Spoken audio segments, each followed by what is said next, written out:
శుభం భయాతు శ్రీ గురుభ్యో నమః. జ్యోతిష్యంలో మనం చూసుకుంటాం, ప్రతి రాశుల గురించి రాశి ఫలాలు చెప్పుకుంటుంటాం. ఒక్కొక్కసారి కొన్ని గ్రహాలు మారుతున్నప్పుడు, ఒక రాశి నుండి ఇంకొక రాశి మారేటప్పుడు దానివల్ల కొంచెం ఇంపాక్ట్ అనేది మారుతుంటుందన్నమాట. సో అలాగా మారేటప్పుడు ఏంటంటే, ఇప్పుడు మనకు మకరంలోకి రవి ఉన్నాడు, రవి ప్రవేశించాడు. మకర సంక్రాంతి చేసుకున్నాం చక్కగా. 14వ తారీఖు వరకు అక్కడ ఉంటాడు. ఆ తర్వాత కుంభంలో ప్రవేశిస్తాడు అనుకోండి, అది డిఫరెంట్ ఇష్యూ. బట్ ఈ రవి మకరంలో ఉన్న టైంలోనే కుజుడు కూడా మకరంలోకి ఈ 6వ తారీఖు నుండి ఎంట్రీ ఇస్తాడనమాట. ఇచ్చి అక్కడ నుండి 45 రోజులు ఉంటాడు. సో మకరంలో ఏంటంటే, ఒకటి రవి అన్నది అగ్నితత్వం గల గ్రహం, కుజుడు కూడా సేమ్ అగ్నితత్వం గల గ్రహం. ఇద్దరు మిత్రులే, కానీ ఉన్నది శని ఇంట్లో కూర్చొని ఉన్నారు. కుజుడికి ఉచ్చస్థితి కూడా. సో ఇటువంటి పరిస్థితుల్లోని ఈ మకర రాశి వారికి, కుంభరాశి వారికి, మీన రాశి వారికి ఎలా ఉంటుంది? ఇప్పుడు మకరంలో ప్రవేశించడం అంటే ఒక కుజుడు ఆల్మోస్ట్ ఉచ్చస్థానంలోకి వచ్చినట్టే లెక్క. ఉచ్చస్థితి అంటాం మనది. సో వచ్చినప్పుడు వాడు ఇండివిజువల్గా అక్కడ ఉంటే ఓ రకంగా ఉంటాడు.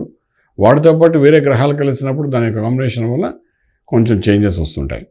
సో అలాగేంటంటే, మకరంలోకి ఎప్పుడైతే ప్రవేశించాడో అక్కడ ఆల్రెడీ రవి, బుధుడు ఇద్దరు అక్కడ ఉన్నారు ఆల్రెడీ. సో రవి అగ్నితత్వం గల గ్రహం కాబట్టి రవి ఇంపాక్టు, ఈయన అగ్నితత్వం గల గ్రహము. ఈ రెండింటి మధ్య బుధుడు నపుంసకుడు, మెత్తనైన గ్రహం అంటాం.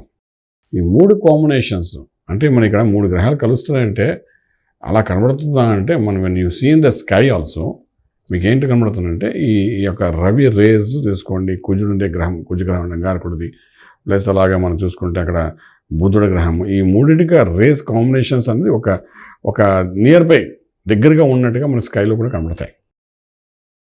అలా కనబడడం వల్ల ఏంటంటే, దాని యొక్క ప్రభావం అనేది ఎట్లా భూమి మీద ఉంటుంది, అలాగే దాని ప్రభావం మనిషి మీద ఎలా ఉంటుంది, అది మనం చెప్పడానికి ప్రయత్నం చేస్తాం. సో ఈ మకర రాశి వారికి ఏంటంటే, ఈ బర్నింగ్ ప్లానెట్స్ రెండు ఒక చోట ఉండడం, ది మైండ్ బ్లోయింగ్ అవుతున్న ఆ థాట్స్ ఏవైతున్నాయో ఒక్కసారికి డిమ్ అయ్యే అవకాశం ఉంటాయి. అంటే థాట్స్, ప్లాన్స్ ఏవైతే ఉంటాయో ఆ ప్లాన్స్ మర్చిపోవడం కానీ, ఆ ప్లాన్స్ని ఇంప్లిమెంట్ చేయలేకపోవడం కానీ, ఆ ప్లాన్స్ ఒక స్ట్రెంగ్త్ ఉండడం కానీ, లేకుండా మొత్తం ప్లాన్ అంతా కొలాప్స్ అవ్వడం కానీ, అంటే ఒకటి ఇది చేస్తే ఇలా చేస్తే ఇలా చేద్దామని ఏదైనా ఒక ప్లాన్ చేసుకుంటే మొత్తం కొలాప్స్ అవ్వడానికి అవకాశం ఉంటుంది. సో ఈ మకరం వాళ్ళు ఏం చేయాలంటే, ఈ యొక్క 7-8 డేస్ కూడా న్యూ ప్లాన్స్ ఏది ప్లాన్ చేయకూడదు.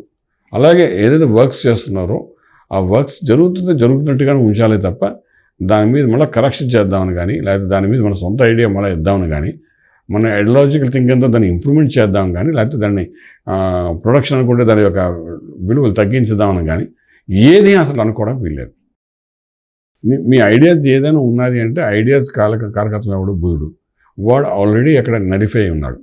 2 గ్రహాల మధ్యన వాడు నలిగి ఉన్నాడు. నలిగి ఉన్నప్పుడు మీరు ఏ ఐడియా ఇస్తున్నారో ఆ ఐడియా ఇచ్చేది ఎవరు? బుధుడు. కాబట్టి వాడు ఆల్రెడీ కొంత స్ట్రెంగ్త్ కోల్పోయి ఉన్నాడు. సో మీ ఐడియాకి ఆ స్ట్రెంగ్త్ ఉండదు. ఎప్పుడైతే మీ ఐడియాకి స్ట్రెంగ్త్ ఉండదో యు ఆర్ లూజర్.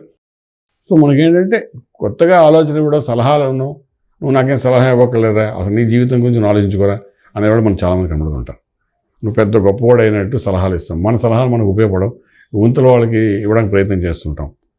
వాడు అంటాడు, ఈ డైలాగ్ అంటుంటాడు. అలాగే మీరు ఒక ఎంతో తెలివైన వాళ్ళై ఉండి మీరు చెప్పినవన్నీ సక్సెస్ అయిపోతున్నాయి కదా అని చెప్పి ఒక న్యూ ప్రాజెక్ట్ మీద మీరు ఒక ఐడియాలజికల్ థింకింగ్ ఎంత రాసి ఇవ్వడానికి ప్రయత్నం చేస్తారు. వాళ్ళు రిజెక్ట్ చేసేస్తారు మొత్తం.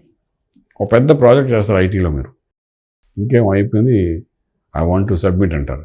ఈ 8 రోజుల్లో సబ్మిట్ చేస్తే అది క్రాష్ అయిపోతుంది మొత్తం. సో ఇలాగేంటంటే, మకర రాశి వారు ఏదైనా ఐడియాలజికల్ థింకింగ్తో ఏదో చేయాలి, లేకపోతే స్టార్టప్ కంపెనీ పెట్టాలనుకున్నారు, దానికి మీ ఐడియా కొంత ప్లాన్ ఉంది, ఒక బిజినెస్ మీకు ఒక ప్లాన్ ఉంది, అవన్నీ కూడా కొలాప్స్ అవుతాయి. ఏమైనా పెట్టినా కూడా తెలుసో తెలియకో ఈ వారం రోజుల్లో అదేదో ఇలాగా చూస్తే తారాజు లేచినట్టు అక్కడే పడిపోతుంది. అలాగంటే జుమ్మును ఒకసారి అంటే అయిపోతుంది. ఐడియా మొత్తం క్లోజ్ చేసేస్తారు. ఇంకెవడో తర్వాత వచ్చి వారం రోజుల తర్వాత వచ్చి, ఇట్ ఈస్ ఎ మెటాష్, this is only a trash, there is no money in this అని చెప్పి పక్క పెట్టడానికి అవకాశం ఉంటుంది. సో ఈ 7-8 రోజులు కొంచెం, అంటే 14th 13th వరకు కొంచెం జాగ్రత్త ఉండాలి. అలాగే కుంభం వాళ్ళకి ఎక్కడ జరుగుతుంది? ఖర్చు పెట్టే స్థలంలో ఈ 3 కలుస్తున్నాయి. ఆల్రెడీ రవి ఉండడం వల్ల కొంత నష్టం, అలాగే శనీశ్వరుడు నెత్తిమీ ఉన్నాడు కాబట్టి కొంత నష్టం. దీంతో కుజుడు కూడా 12 వచ్చి కూర్చున్నాడు. ఇది విపరీత నష్టం. ఖర్చు పెట్టిస్తాడు. ఎందుకు ఖర్చు పెడతాడు, ఎలా ఖర్చు పెడతాడు అని సంబంధమే లేదు. ఆ ఒక్క క్షణంలోని మీకు ఇది అవసరం అనుకుంటాడు, లేకపోతే నష్టం చూపిస్తాడు. మీకు తెలియకుండా మీ షేర్లో వాల్యూస్ పడిపోతాయి, టపీములు పడిపోతే మీరు టోటల్లీ గోన్. సో అన్ని విధాలుగా కూడా మీరు ప్లాన్ చేసుకోవాలి. ఇది should be more careful as కుంభరాశి. నష్టమే చూపిస్తారు కానీ లాభం ఎక్కడ చూపించారు. సో ఈ వారం రోజులు నష్టం చూపిస్తున్నప్పుడు మళ్ళీ కొత్తగా ఆలోచించక్కర్లేదు మనం ఏం చేయాలనేది. ఆ నష్టాన్ని అవ్వకుండా దాన్ని ఎలా కరెక్షన్ చేసుకోవాలి.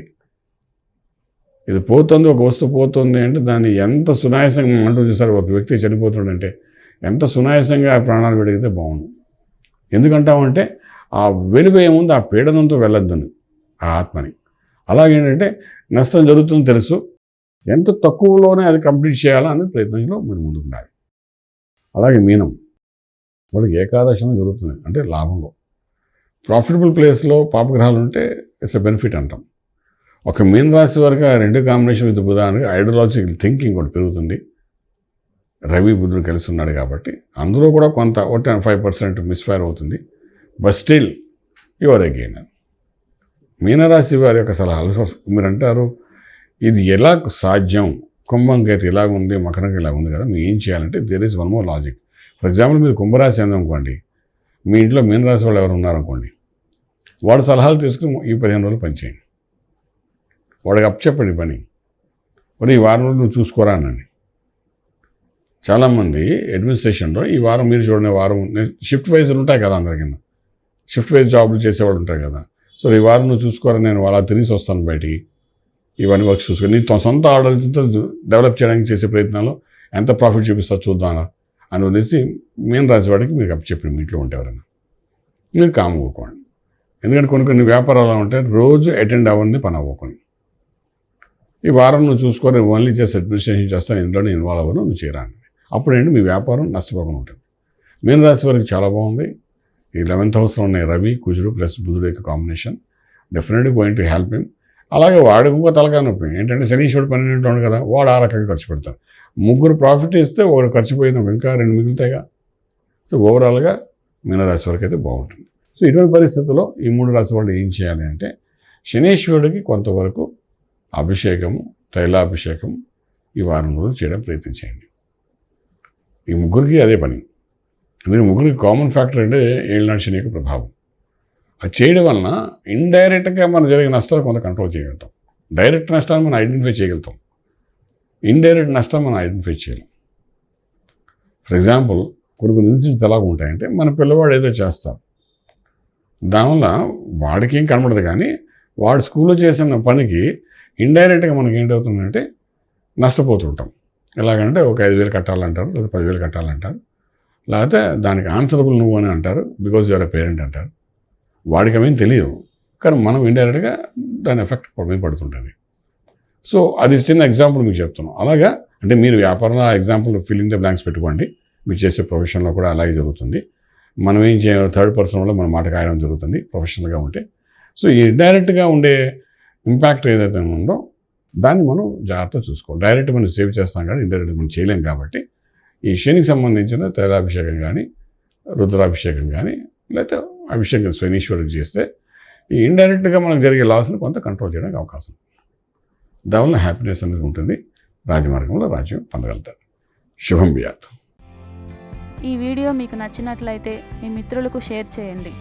అలాగే మా ఛానల్ను సబ్స్క్రైబ్ చేయడం మర్చిపోవద్దు. Thank you.